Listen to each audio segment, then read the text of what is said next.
Maka gimana? Yuk berlatih berlapang dada. Apapun akan terasa nyaman ketika dadang kita lapang. Gimana caranya dada lapang, Bun? Yang pertama, pastikan dadanya gak sempit. Dada itu sempit sebab emosi-emosi negatif tidak kita lepaskan. Maka tadi di awal saya sampaikan kalau mau nangis, nangis aja. Berlapang dada yang pertama menerima keadaan, sadarin untuk terima dulu. Terus syukuri apapun yang Allah hadirkan, sabar dalam ujian dan sulit.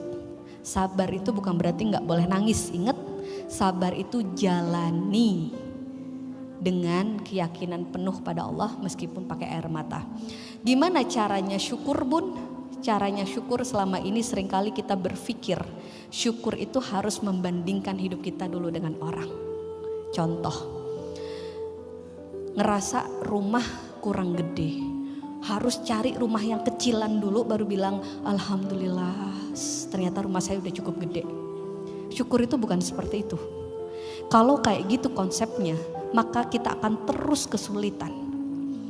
Syukur itu artinya adalah mensyukuri setiap apapun yang Allah hadirkan. Dan bentuk salah satu syukur adalah berterima kasih kepada wasilah kebaikan yang Allah kasih.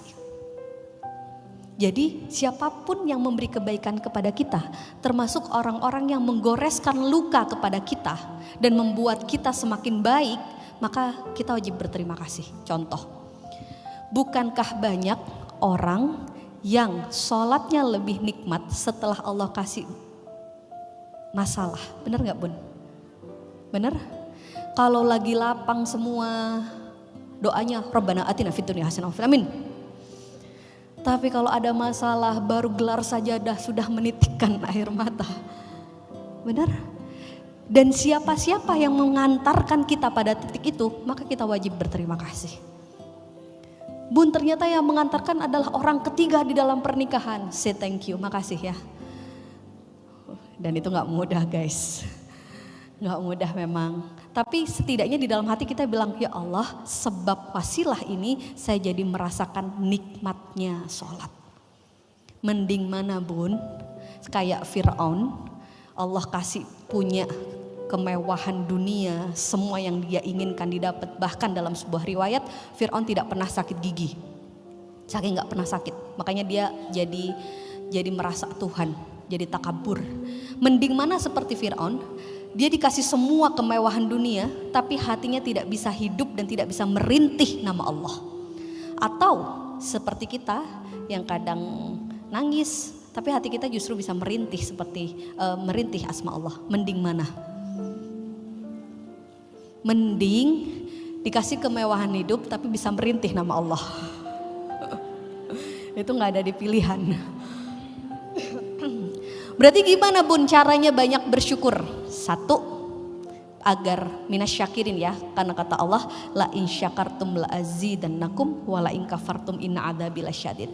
Orang yang pandai bersyukur Allah limpahkan lebih banyak nikmat, tapi orang yang kufur Allah kasih adab yang pedih. Dan kata ulama tafsir mufasir, adab yang pedih itu dimulai dari dunia. Apa adab yang pedih dimulai dari dunia? Hati yang sering galau. Jadi kalau hati kita sering galau, pikiran kita sering overthinking, itu sebenarnya adalah indikator ada sesuatu track hati kita yang sedang tidak tepat. Gimana caranya bersyukur? Banyak-banyak sadar. Yuk kita praktek. Selama ini seringkali di saat nikmat Allah kasih sama kita, kesadaran kita tidak pada nikmat tersebut. Benar? Allah ngasih kita sehat, kita gak sadar bahwa kita sedang sehat. Baru ngerasa sadar di saat sedang sakit. Allah kasih kita bisa minum lancar, kita gak sadar di saat nikmat itu dikasih. Baru kerasa nikmatnya minum di saat kita gak bisa minum.